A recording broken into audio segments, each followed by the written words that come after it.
ADHD stands for Attention Deficit Hyperactivity Disorder.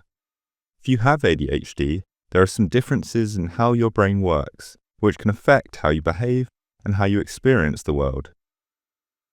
ADHD isn't a mental health condition, but having it might affect your mental health.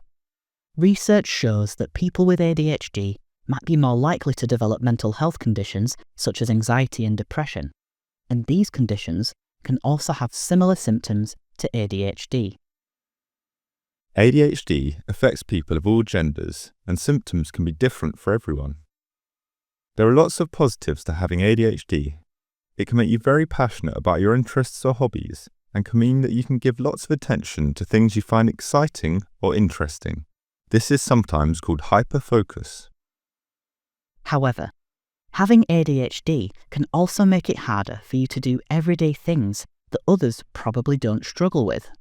These are often things that you're expected to do all the time, like sit still and listen in class, wait your turn in conversations, follow instructions, and focus on tasks without getting distracted.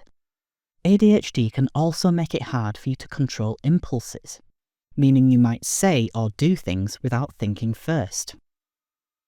Not being able to do things that other people seem to find easy might make you feel like you're failing, or that there's something wrong with you.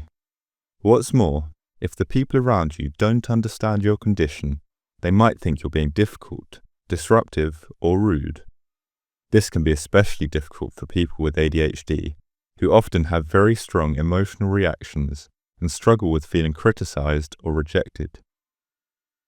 It's easy to see how these things could lead you to feel anxious about certain situations, including school, and start to impact your self-esteem, which could lead to lower mood or feeling depressed. It's important to remember that the difficulties you face in everyday life aren't your fault, and that actually, you're having to work harder than the people around you to meet expectations. There are lots of things you can do to look after yourself and your mental health. Talk to the people you're close to. Help them understand what you're feeling so that they can support you.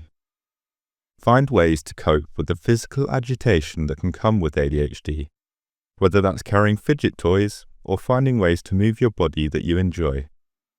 Most importantly, make sure you're being kind to yourself and don't give yourself a tough time if you're finding something difficult or frustrating.